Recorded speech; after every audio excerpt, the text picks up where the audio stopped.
SportsTalk. Excited about this man being back with us for another week. Jeff Erickson from rotowire.com. Premium source for fantasy sports. Do you still use that? Do you still use your premium source for fantasy sports, or did that go away? I don't know what our tagline is. I know we sent that to you the very first time we reached out to get me on your show. Yeah. I don't know if our slogan is. I should probably know better. I'm a lousy marketer, as you can probably tell. Do you even have a slogan or no? Is there anything you guys even have, or you don't even know? I don't. I should know if we have a tagline, but all I know is we're a one-stop shop for all your fantasy needs. How about that? Your one-stop shop. I like that. Yeah, I just made that up on there. I'm a marketer now. I like the premium source for fantasy sports because it rhymes. It's kind of catchy. Yeah. So I'm happy I'm still using something that was probably used for 5 minutes and never used after that. So that's really good. Oh, we used it for a while. We definitely used that as a while. We had a PR. We actually hired some sports PR people to get us on radio shows and all that. And that's what we used to use that as the tagline. You faithfully use that every single time. I appreciate you. Not a worries. I like the one-stop shop, though. That's also really good, too. Before we brought you on, Phillip Rivers, we were debating a Hall of Fame career, yes or no. So, and a lot of our listeners, they weighed in on Twitter and they say, good quarterback, very good quarterback.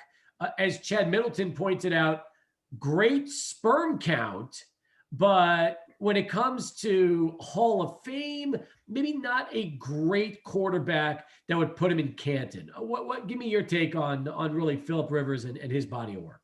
No, he's had some very good years. I think he's in the Hall of the very good. He's an accumulator. He doesn't have that moment though. He hasn't won a Super Bowl. He hasn't had those years where oh yeah, he's clearly the best quarterback out there. He said, he hasn't had too many monster years. He's had a lot of very good years. Mm-hmm. I'll say this. I have a better feel for the Baseball Hall of Fame than I do the Football Hall of Fame. Now, nothing like Jay Jaffe, mind you, your previous guest. Jay is the man when it comes to the Baseball Hall of Fame. He literally is the best writer on the Baseball Hall of Fame that I know of. But as far, I care more passionately about the Baseball Hall of Fame. And, the NFL Hall of Fame, they made Terrell Owens wait a year, which I thought he was like a top 5 inner circle all-time wide receiver. A slam dunk, no brainer to get in, but not everybody agreed. And I think sometimes there's writers' agendas. They are the proverbial smoke-filled room. You have to light you have to wait for it's like naming a pope. Okay, well, we've now decided. Okay, we'll see. But I'm not quite there on Rivers. I'm willing to be persuaded though. We were talking about Rivers versus Eli Manning, and it's interesting because Eli Manning's playoff numbers are better. He has the 2 Super Bowl rings. He beat Belichick twice. But it always seemed to me like when Eli Manning played in the postseason, he had some of his best games. He was clutch, where he was a very, pedestrian, average regular season quarterback. Yet Rivers is kind of the reverse.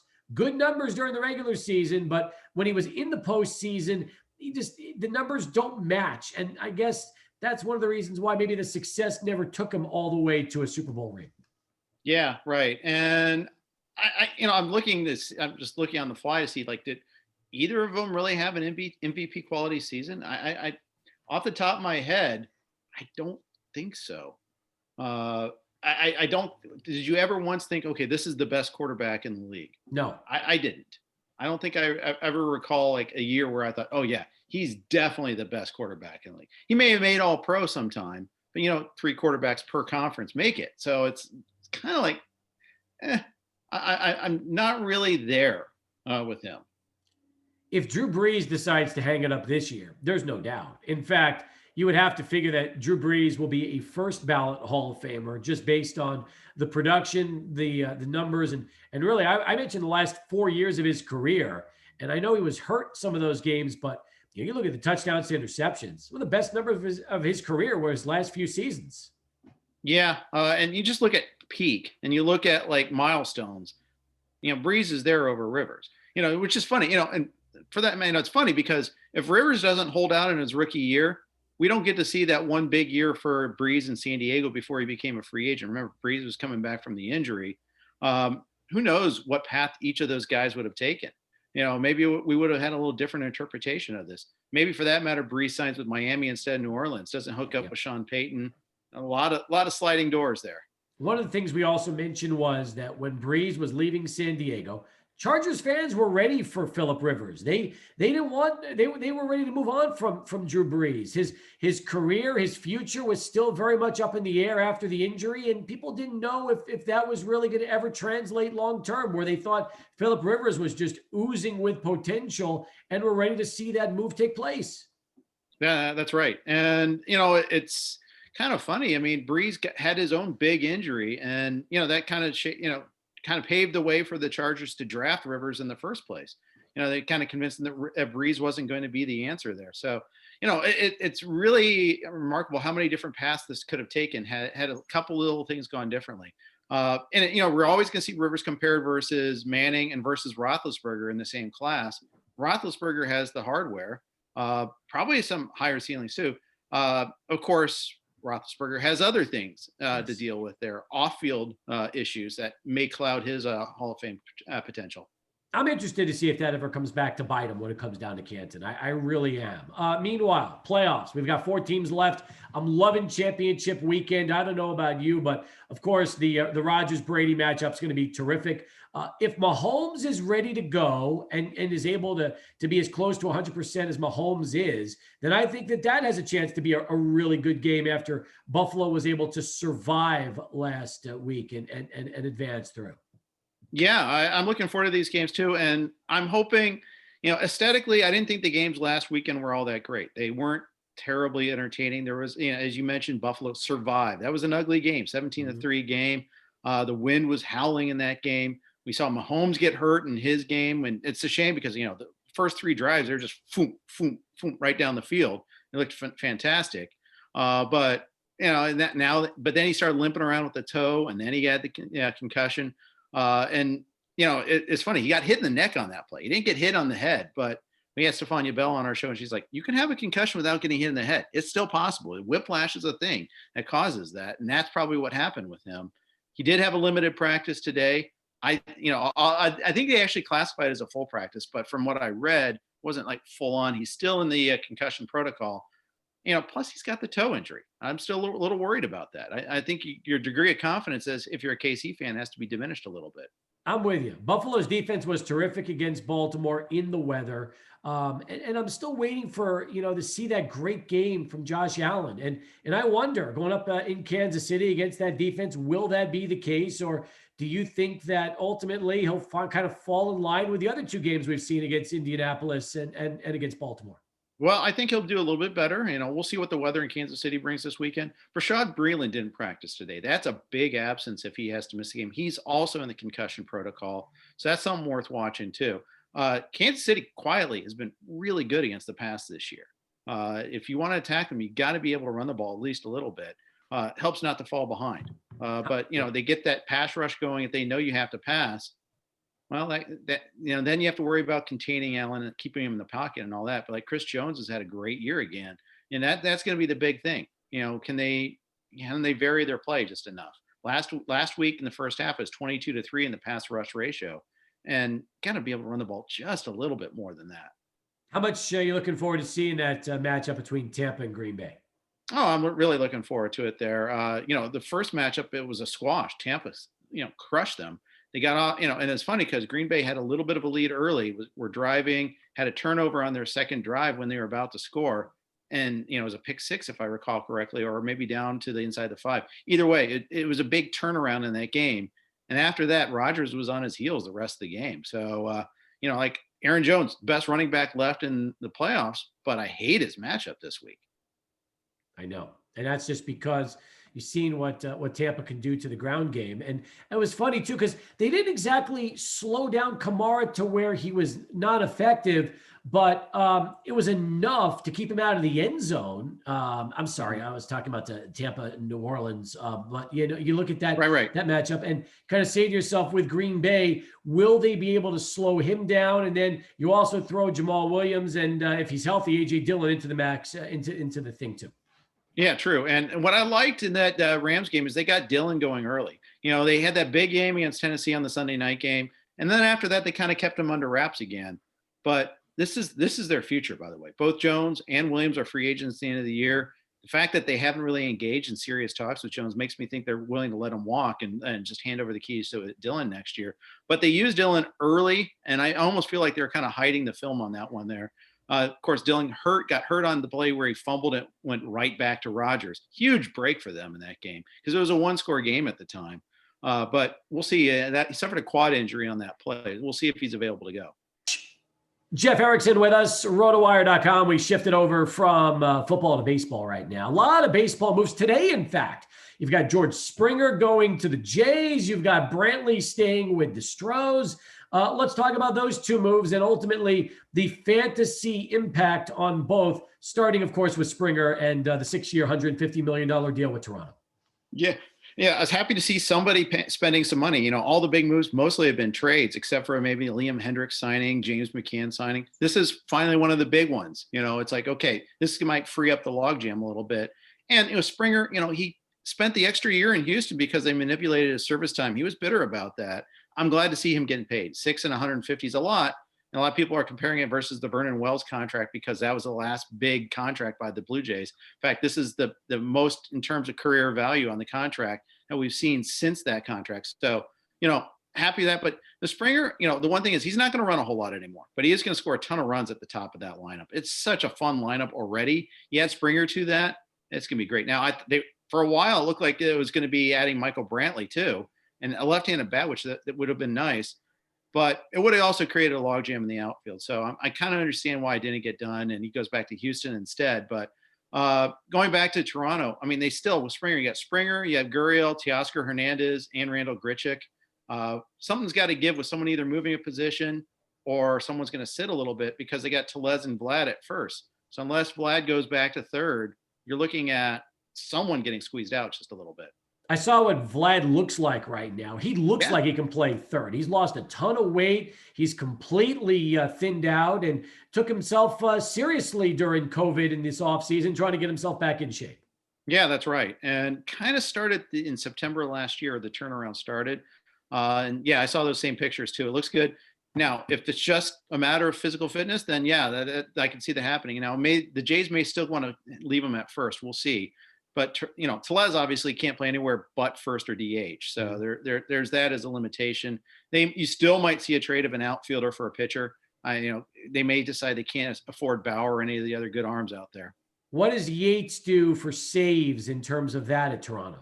Big empty big question mark there because, you know, he left last year with the injury, with the bone chips in his elbow. Didn't have a surgery, though. So that makes you kind of wonder. They signed a 1-year deal for him. So it's hard to have a bad 1-year contract. Hat tip to Joe Sheehan, my buddy, for coming up with that phrase. But, you know, 1 year, $5.5 million, that indicates, you know, the unease that the teams are looking at with him, that he's not getting a 3-year deal, for instance, like that Hendricks got. I only had him for 5 saves projected before this signing. I might bump that up, seeing that, you know, the Jays were willing to take the chance on him here. Maybe bump down Jordan Romano a little bit. Okay. Now, as far as Jose Quintana, he was never really what the Cubs thought he would be when they acquired him. And you look at the end result now, he signs with the Angels. Do you see the move there back to the American League benefiting him? I don't think it's a big change. I mean, Wrigley is probably a tougher park to pitch in than Anaheim, but only marginally so. You know, there's good Wrigley and bad Wrigley. You know, it depends on which way the wind is blowing. Yeah, and it's hard to look at Santana and Quintana, excuse me, and not look at the acquisition cost of Eloy Jimenez. And, you know, you kind of like, that's tough. But that's the price you pay when you're making those go for it trades.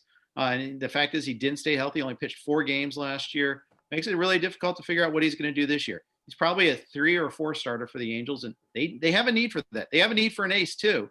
But they also had a need for some, just filling in innings. I got ripped by Cubs fans in Chicago when I tweeted out that I loved that trade for the White Sox, and they thought I was crazy. And I'm talking about, you know, when sometimes you hear from people you've never even know exist, and then all of a sudden they must dig up your tweet and they decided they're going to quote tweet it and respond. I need to find that response because I'd love to see that. Those responses didn't age well, Jeff, given what we've now seen with Jimenez and what we obviously know with Quintana. I didn't like the deal then, but at least for the Angels, it's more low risk now. Yeah, it's again another 1-year deal. Yeah, we need a good takes exposed account there too, not just an old takes exposed. So we all, I mean, the thing is, you make sports opinions every day, you're gonna miss some. It's natural. I hate those the people that dig on that and then like quote tweet it and copy like the person in question. That's my favorite one there. The tell on you tweets. Meanwhile, I got to ask you about some of the other moves that were made.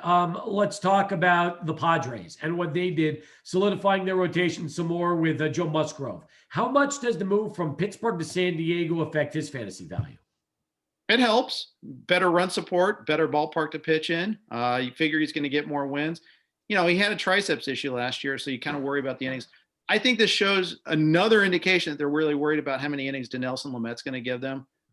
Just to get yet another arm. I mean, it's really, and you saw how they ended the playoffs. They had bullpen games. They had like 8 or 9 pitchers in the deciding game against the Cardinals. Same against the Dodgers in Game 4 when they got swept. It's not. They needed more arms. They ended the year. No, Clevenger is not going to be back this year. They don't know what they're going to get out of Lamet. Lucchesi they didn't trust, so he was packaged away in this deal. And they're dealing from strength from their farm system. Now it buys them time for their top prospects, which I like a little bit too. J.A. Happ to Minnesota. Is this more of a guy that can round out your rotation and give you depth in the late rounds of the fantasy draft? I think he's actually pretty good. I kind of like this signing by them. In fact, I kind of wasn't on top of this one here to see that it had happened, but a 1-year deal. It's a lot cheaper than the option that the Yankees had on him, which was like $17 million, but he got it for $8 million. I kind of like this one, and he's pitching in the Central as the primary number of games. He's going to be getting out of the AL East. That can't be bad. I think he's a sneaky good value now, and his ADP is probably going to start going up. He was 425 going into the current draft season. We're way early, but I'm already in a draft. So I expect that to climb with him landing here. I noticed more and more write-ups are coming up on the site right now as you get your fantasy baseball preview in order and get the magazine ready to be shipped out. What do you want to profile for our listeners this week on the website? Now, Jason Collette's doing his bold prediction series, which is very popular. It kind of goes out on a limb a few of these, and they'll really nail a couple of them. They're fun. And you miss every once in a while. They're called bold predictions for a reason, but kind of gets the juices flowing. I'll tell you what, I started a draft this week. It's a slow draft. We have 2-hour windows to make our picks. And it's a draft and hold league, 50 rounds. No free agents.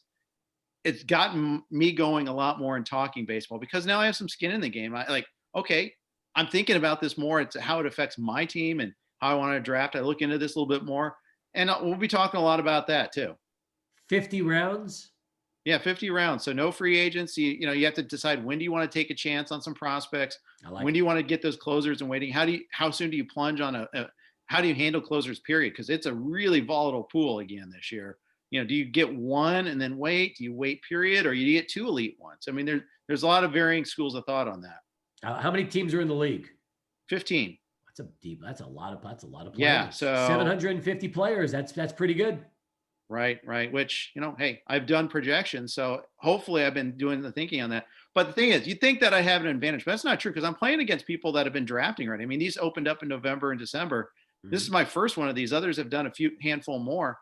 But I love that though. I'm getting a good feel for the draft pool a little bit more, and I'm swimming with what I view as other sharks, and that's good. I want to be challenged. So, but later on, give me an easy one later on. But this gives me a really good feel. Puts my projections and rankings to the test too. Start to see, okay, this guy's slipping. I need to kind of downgrade this projection. I've been doing that a couple times already. Rotowire.com, your one-stop shop for fantasy sports. I like it, Jeff. Good stuff as always. Thank you. Talk to you next week. Thanks, Steve. Take care.